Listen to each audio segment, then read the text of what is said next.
Okay, we should be good to go. Matt, normally you're in charge of this, so you do the cold open, but I'm in charge of this, and you're still going to do the cold open. So do it. What is up, African inhalers, midnight tokers, and AM hookah smokers? This is the AM hookah podcast live from Las Vegas, hanging out with some very cool people. I'll do my best to showcase them. If I don't know, we're all sorts of tech problems. We're having a blast down here. It's the end of the expo. Day 2 is in the books, and it's just Adrian. We miss you so very much. You have no idea. Yeah, I really wanted to be out there, man. Some personal stuff came up that I had to take care of.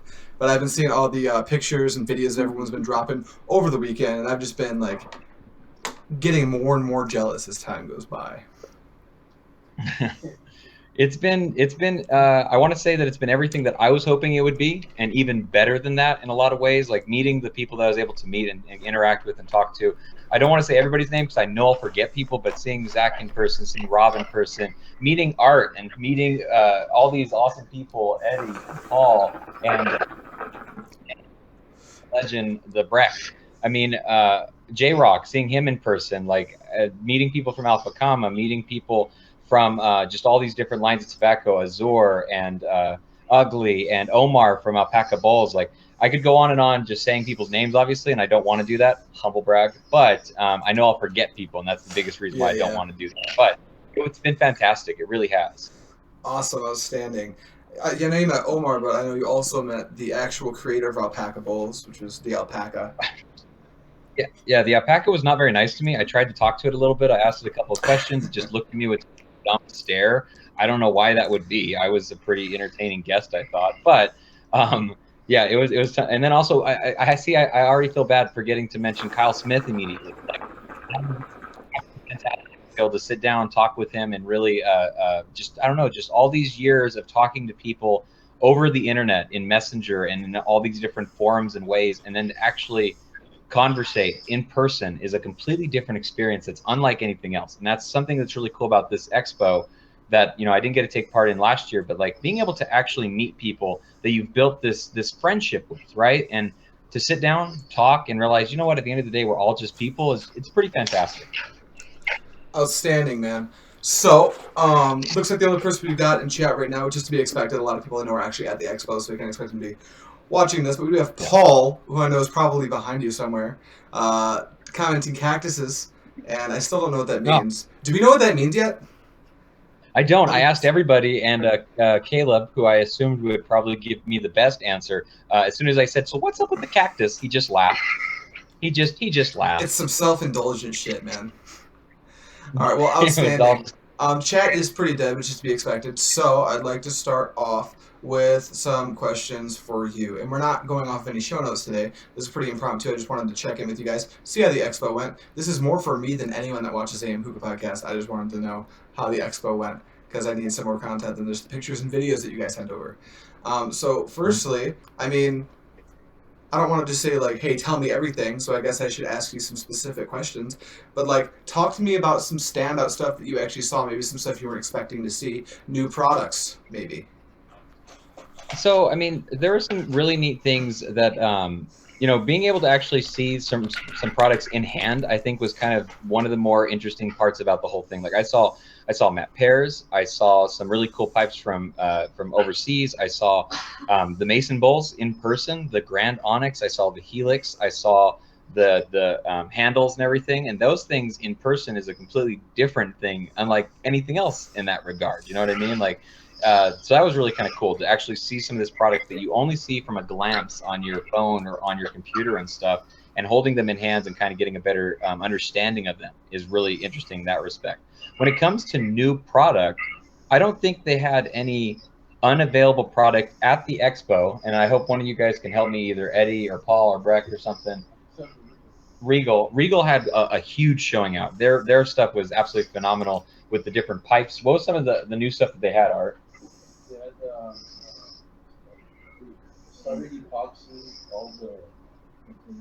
They started to epox all the queens, not the queen. Yeah, they're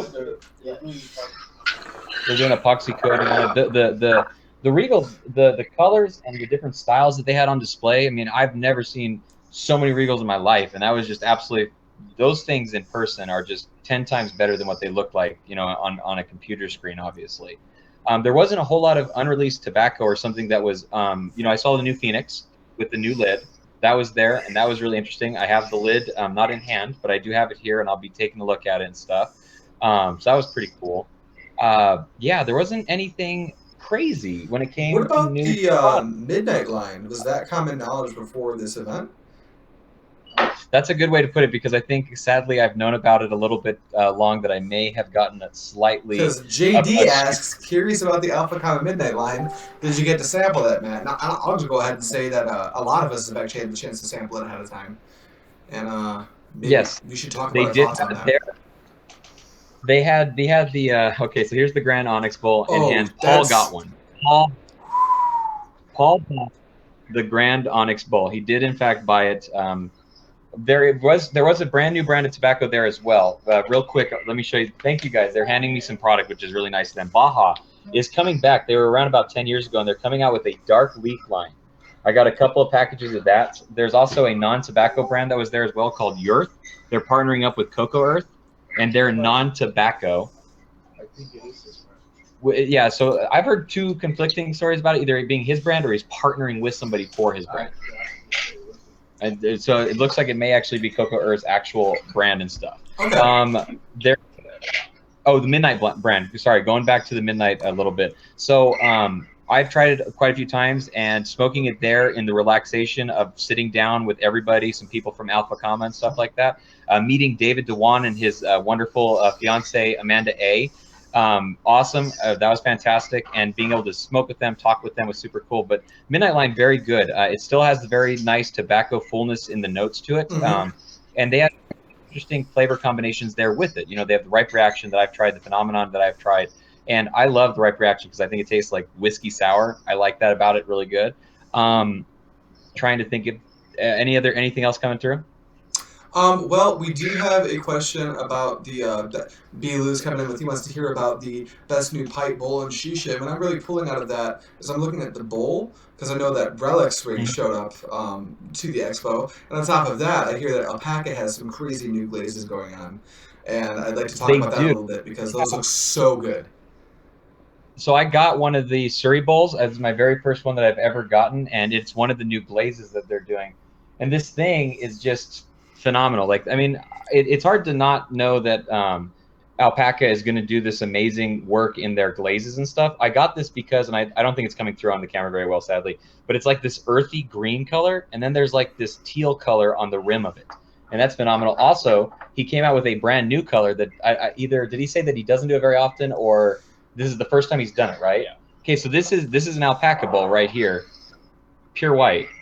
Yo, are you kidding me? That looks insane. Can't say a mono white predator bowl. Who bought mono that? white Whose predator. is that? You know who bought this? Come on, who do you think? I have no clue who bought a white predator bowl. Paul did. Paul did. Hey Paul, just send me that predator bowl, boss. You don't need it. Paul also bought one in a similar color profile to my Siri bowl that I had, and it's the OG Eggy type style. We also I was able to talk to Brandon George and with Stone Bowls, very cool guy. Brecken bought this beautiful small, just a stunning funnel, just absolutely phenomenal. It's not coming through the quality of these things in this, but like there's a Renaissance bowl that Paul and Eddie both bought. Wow. They're smaller, just absolutely fantastic.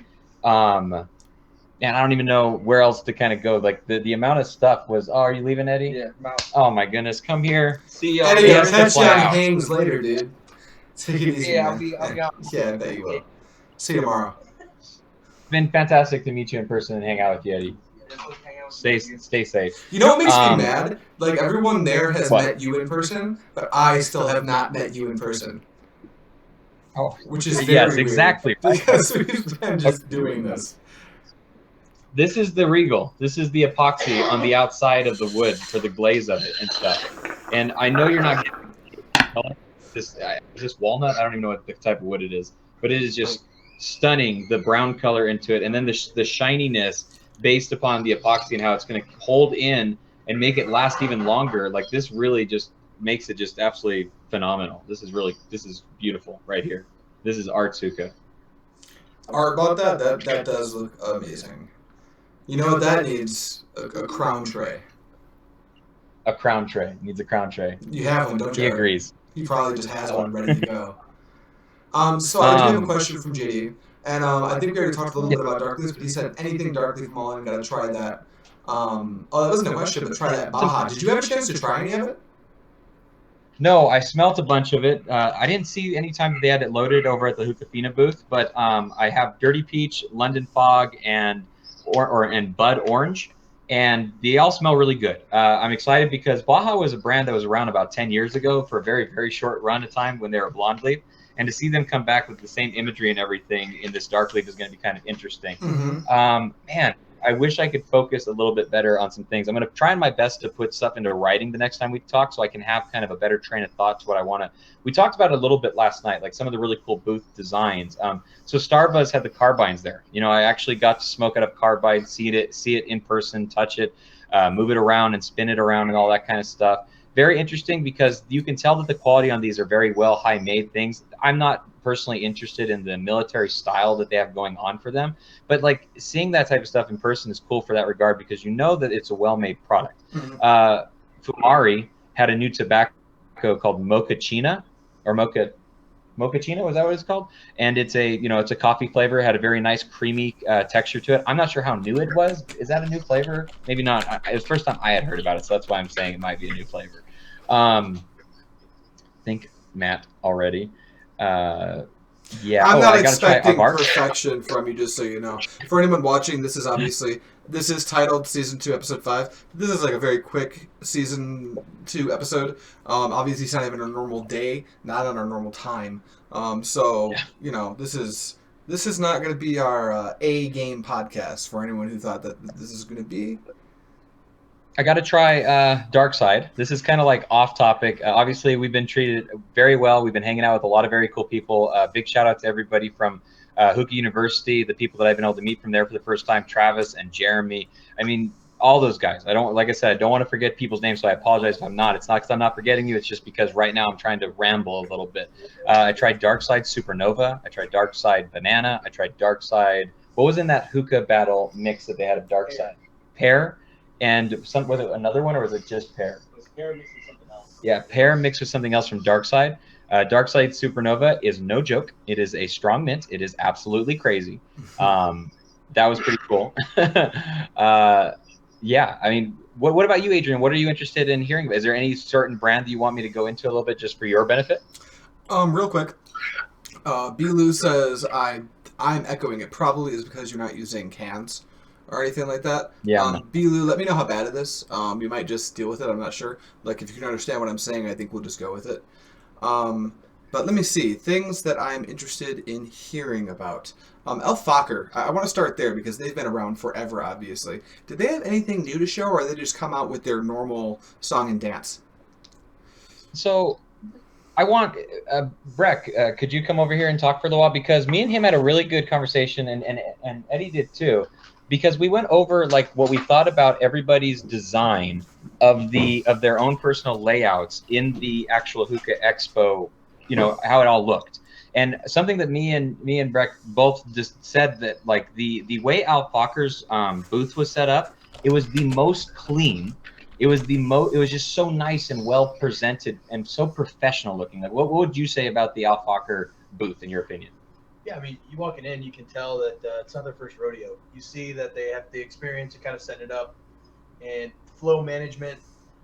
You know, they have their capture points. So when you're first walking in, they got the promo girls getting your information, getting you hooked up with the free swag, entering in the giveaway.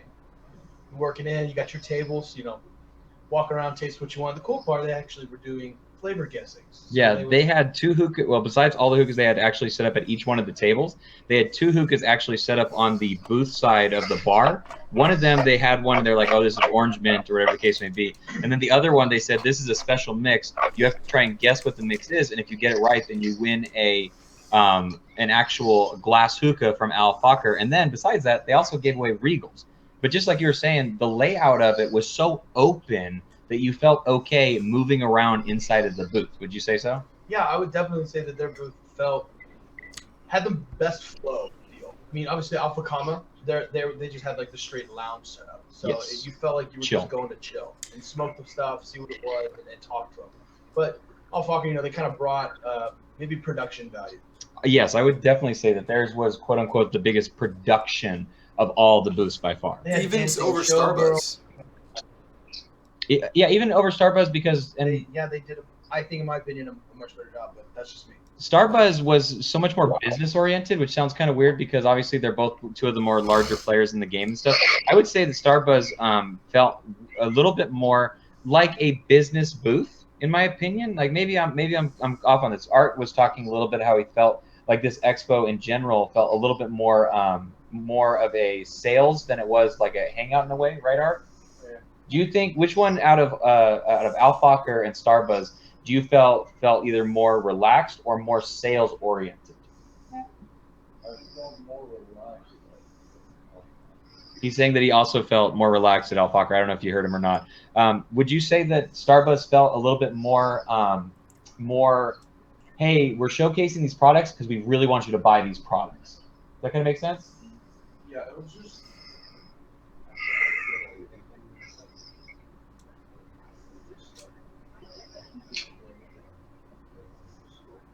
So what he's saying is he felt like there wasn't much going on in the fact that like they were trying to present something to you. It was almost like, here's the carbine, here's Serpent, sit down and smoke it. Like it wasn't like we were saying about Alfokker, me and Breck, it didn't feel like a production. Right. No, it wasn't so much a show or production, but they definitely had, Starbucks had that quality of like showmanship.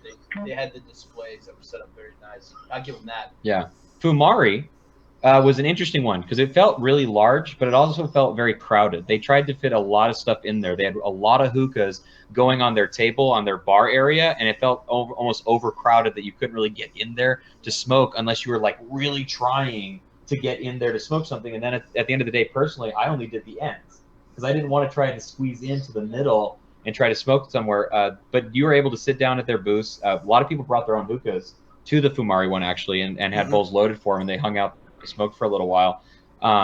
They had a couple hookahs going on the tables and stuff. But theirs I felt really cramped about theirs. Theirs felt relaxed and organized, just really cramped. Like there was too much going on, kind of, which is weird considering they only have one thing that they're doing. But it felt like there was a lot going on personally. What would you say about that one?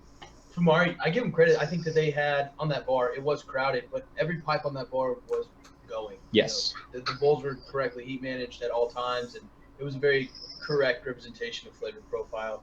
You don't have to worry about finding someone to grab an extra coal or maybe a bowl's dead.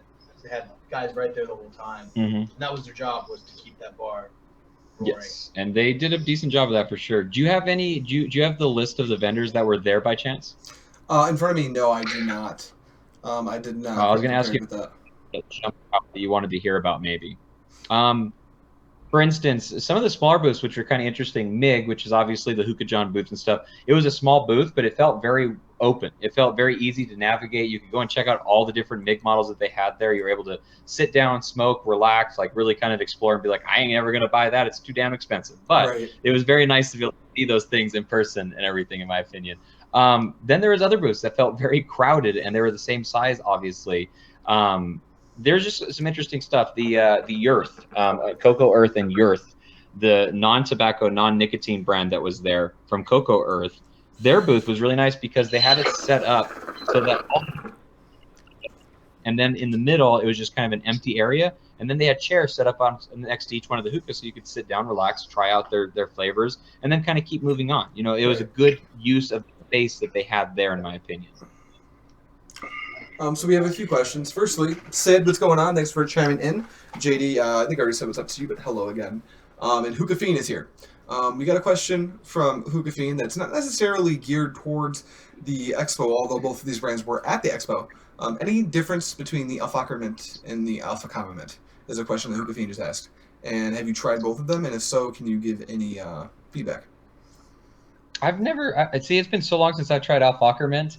Like, I don't think I can give good feedback. I like Alpha Comma Mint. I think it's very good.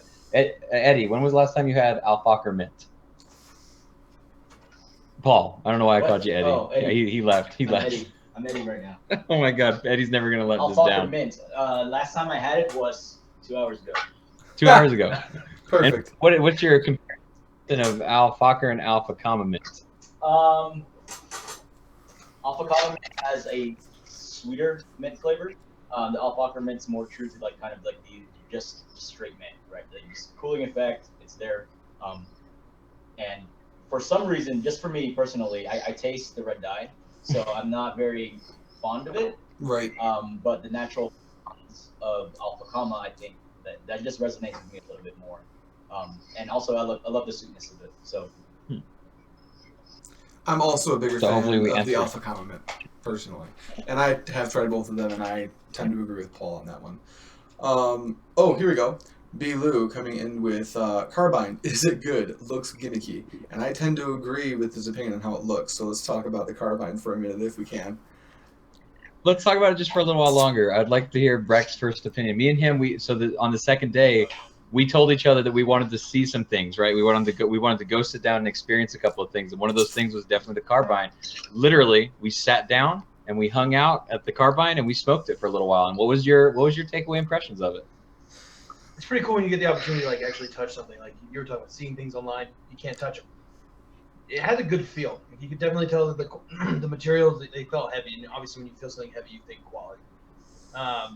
Gimmicky in what sense? Maybe the rotator, or and I'm not a fan of lights under my hookah, so Yeah. you know, the lights or whatever.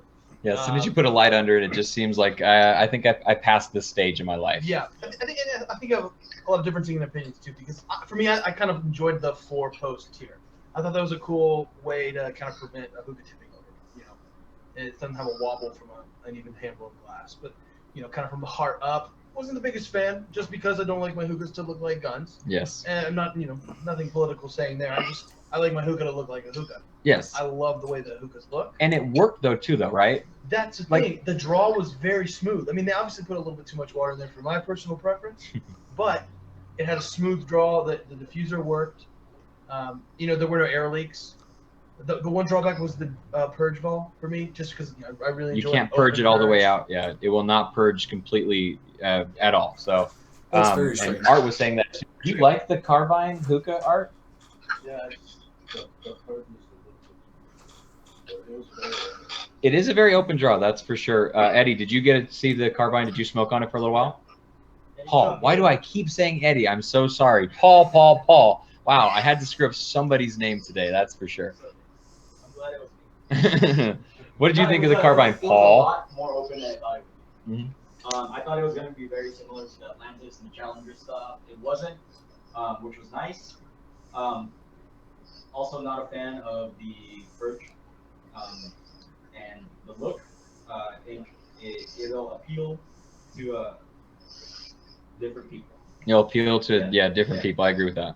Some people are going to really like that, and I mean, at the end of the day, most hookahs are very gimmicky in every sense of the word. Why did I buy a Like Smoke? Because I like the wood sleeve. That is purely a gimmick. Why do people like a Black Pear KM? That's a gimmick. They put something in it to make it aesthetically pleasing, so you will enjoy it. Mm-hmm. Gimmicks, sometimes that word gets thrown around a little bit too heavily, and we forget that everything is a gimmick at the end of the day. Right. Absolutely. Real quick, B-Lou says, did the posts add visibility? And yeah, functionally, I think the posts are going to be great for things like, I said this a few times, I think it's probably a solid camping hookah because you're going to be sitting it on the ground, maybe the dirt or something unstable, so it's going to be great for that. And I'll just pass the question to you really quick. Does it seem more stable on the 4 posts as opposed to just being on a base? So I don't think, you're fine. I don't think that it felt any more stable than if it was just a regular base sitting on a table. Like sitting on a table, that was not any more stable than a regular hookah base. Okay. If you were to go outside, I could see those 4 feeling better on something like asphalt or concrete, or even if you're sitting it on a porch. I would feel way more comfortable on a porch with 4 legs than I would a regular glass base. On a table, that didn't matter at all to me. Right on. And then I have an actual question that I think you might have an answer for. Trifecta, they were out there, right? Yes, they were. Did they have anything new? They didn't have okay. Iraq. They had Arak, the very cool liquor, black licorice and anise flavor. I tasted it; it was very good. And I also have some cool news. I was able to talk to a couple of the people from Trifecta, and they told me as long as I made sure to say that I got this, I can talk about it. And they gave it to me. They have a new flavor coming out. It's called peppermint cream. I don't know exactly when it's going to come Dark out or leaf? anything. Dark leaf peppermint cream. I have. Good. It smells very, very good. I really think that it's gonna be good because I don't have any reason to doubt Trifecta in any capacity. But that'll be something that I'll be tasting, trying, and giving my opinions and thoughts on. That was an unreleased, so it's not necessarily new, but it Yeah. is something they're working on. That was one of the new ones from Trifecta So that they're working did on. you get the chance to meet Moose? I did, and very cool guy. Yeah. That was a ton of fun to put a face. Yeah. So it's funny. We're at the Oasis Hookah Lounge, and a Christian hookah chef was sitting outside, and he saw me walk by, and he's like, "You want a beer?" I'm like, cool. I went up and I started drinking with them a little bit. And he was standing next to two other guys. We were just, bullshitting, not really doing anything major, nothing like that. And all of a sudden, Moose starts walking away, and I noticed that they're talking to him about something Trifecta related. And I walk up to him like, "Hey, are you Hookah Pro?" He's like, "Yeah, that's me." I was like, "Oh my gosh, I had no idea." Never seen the guy's face really before and stuff. I don't have anything to really go off of to connect to. So we were able to sit down and talk for a little while. Very cool guy. Hopefully one day we can get him on the podcast and stuff like that. He seems to really enjoy doing this sort of stuff. It was a very cool conversation to be able to talk with him and stuff. Yeah, it was interesting. I've only met him once, and it was over at the Chicago Hookah Meetup, is where I got the chance to meet Moose with, Mr. Mason Bulls himself. And I had talked to Moose for about 45 minutes before I realized who I was talking to. So that was I can fun. see how that could happen. Yeah. So that was fun. Let's see. Oh, we got Justin Rosenbaum. I hope I'm pronouncing your name correctly. Are you a first-time viewer? I don't think I recognize that name. I don't know. No, the Jason. Did you say Jason or Justin? Justin. Okay. No, yeah, it sounds like a brand new name to me. J Rock, Mr. J Rock, the wonderful guy that I was able to sit down, hang out with, and meet and stuff. His name is Jason. He's a bad MFer, and he was so much fun to be able to at the end of the day for today, we spent a great amount of time over at the Alpha Comma booth, relaxing, hanging out, and just talking with him. With What the is cardboard Justin? cutout of Badia. Yes. Turns out Badia is a lot skinnier than any of us thought. Yep, I figured. And second time viewer. That's why I don't recognize you. I apologize. But yeah, so we got Justin. And honestly, I think I'm running out of things to ask you. As far as the expo goes, without being able to assist people with pictures and stuff, which I assume we're going to be doing in the very near future. But is there anything else you wanted to just talk about a little bit before we end the show tonight? Yeah, I'd like to, if possible, because I got a couple of people here, obviously, to do a roundtable. I got Paul here. I have Art here. I have Art's a wonderful lady friend who I will mispronounce her name, so I'm not going to at the moment. I apologize. And then I also have Breck here as well. I mean, real quick, if you can shout from across the room, or if you guys want to come up here a little bit closer, either one's fine. What was your guys' favorite thing, if you could really put into words, that you saw at the expo? Was it a thing that you saw? Or was it maybe the time that you had? What would you say was your favorite thing that happened at the expo? They brought the petting zoo is what Art's lady is saying. Yeah, the alpaca was mean to me, but he was really comfortable. The alpaca was a she. Shit, that's why the alpaca didn't like me, is because I don't even know its damn gender. Did anyone ask the alpaca what it wanted to be called though? Yo, okay, that's a conversation for another time.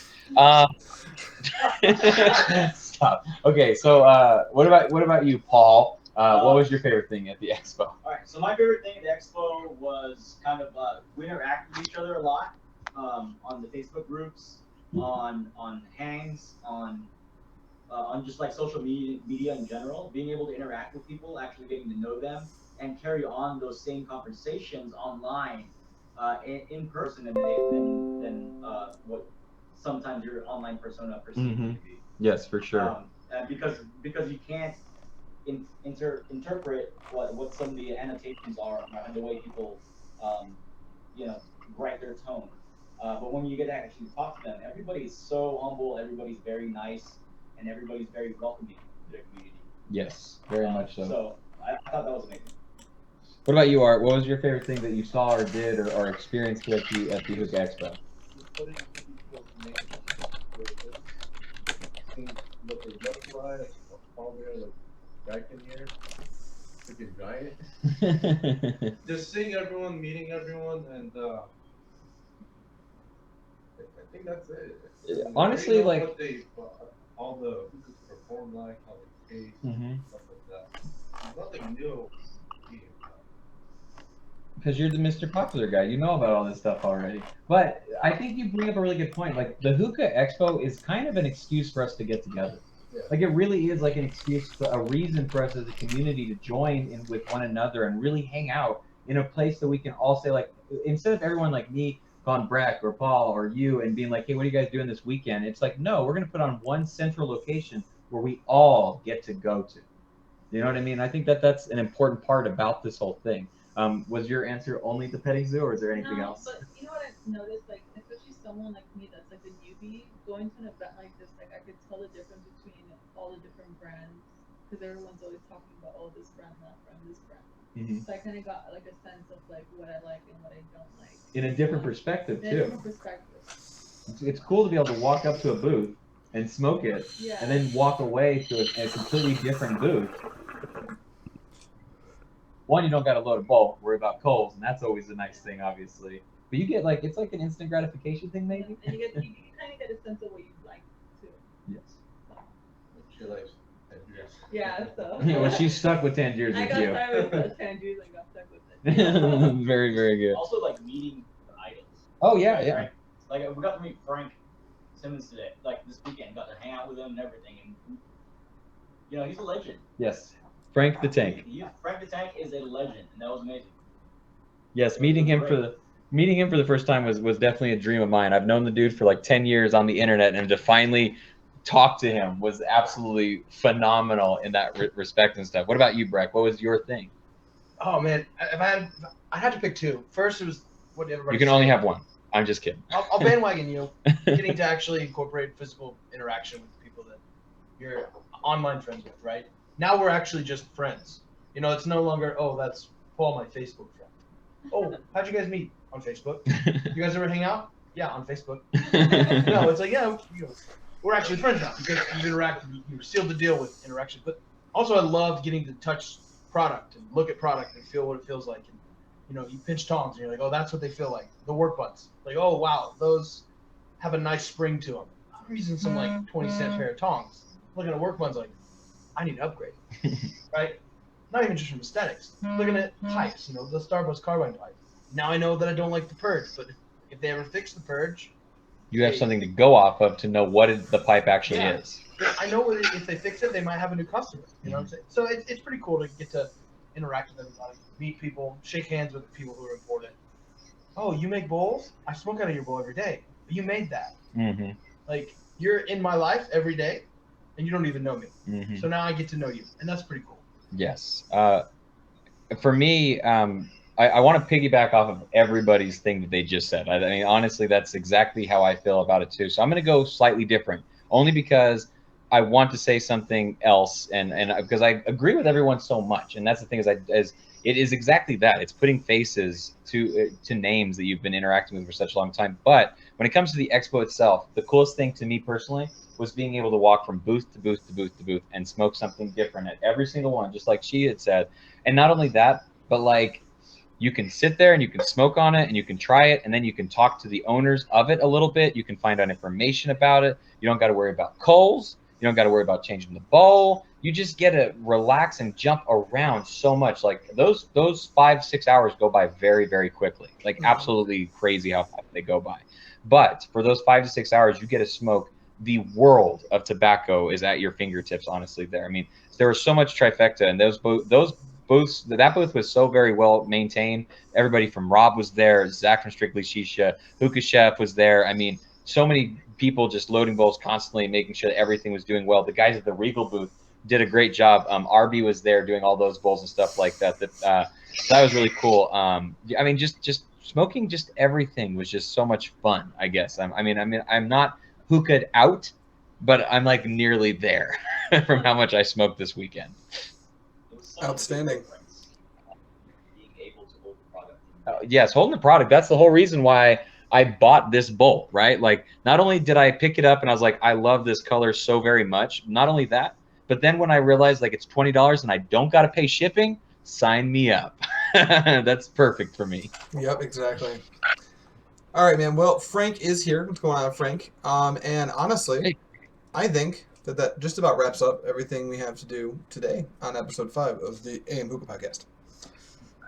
Yes, we will have a much more fuller, in-depth version of this. We're not going to have a podcast on Monday because this one's going to kind of fill in the gap for that one. But next Monday, whatever that date is, 5:30 Mountain Standard Time, make sure you share, give your friends the links so they know exactly where to go at that time, because we will be doing a much bigger deep dive into all of this. And, the people that I was able to meet there, including like Brandon George, I'm trying to remember if there's somebody that I may have missed and I really don't want to. Mo and Adam, I mean, just so many cool people, obviously. We'll be doing a much bigger deep dive. Daniel Partridge for the first time. I mean, all these people, Ronald from Phoenix. There's so many names that are just like circulating through my head, obviously, but I want to really break it down from a booth by booth by booth way to do it and stuff, and really talk about the stuff and the things that I experienced and saw, and give that content to hopefully our listeners and stuff like that, because I think it could be some fun conversation. But yeah, I think it's good. All right, outstanding. I think we can skip the normal plugs for today. Give it a rest until not this coming Monday, but the one after, because the real reason we're not doing it is so Matt can recoup from the 2 hangovers I'm sure you just suffered back to back. So yeah. Matt, anything else before I go ahead and sign us off, man? I don't think so. Everybody want to say goodbye real quick to everyone? Goodbye, real quick to everyone. Yeah. Goodbye, guys. Goodbye. It's good Also, seeing I do have everyone. some. One last final thing is that Trebetley is coming out with something very cool. Me and Chris, Dr. Noob Sauce, we got a pretty cool exclusive. I'm going to let him post the video first, but there's going to be some cool news, so make sure you go and check out Dr. Noob Sauce. And also, because I don't want to hurt Moise's feelings, hello, Moise. It was fun to hang out with you as well. Outstanding. And Doug, oh my gosh, 3-Tip Gang was live in the house, Doug. See, I'm forgetting everybody that I've You need interacted to stop with. trying to name people, because you're not going to hit them all. You're going to be real pissed off later. Trying so hard. Also meet Fletcher. Yeah, meeting Fletcher. Yeah, exactly. Like, it just... The Rons from Hookah, yeah, exactly, from Hookah Heroes and everything. Oh, okay, we got to stop right now before I just take over. Because pretty soon you're only going to miss one person, and that one person's going to have a vendetta. I'll probably be dead at that point.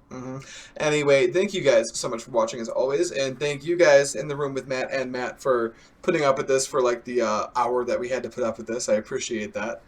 And I guess that's really all there is to say. So we'll see you guys in like a week and 2 days for episode 6 of the AM Hookah Podcast. And I'm now going to attempt to transition us out of the live part of the podcast. And if it doesn't work, you're about to hear me say words that weren't supposed to be in the podcast. So take it easy, guys. See you next time.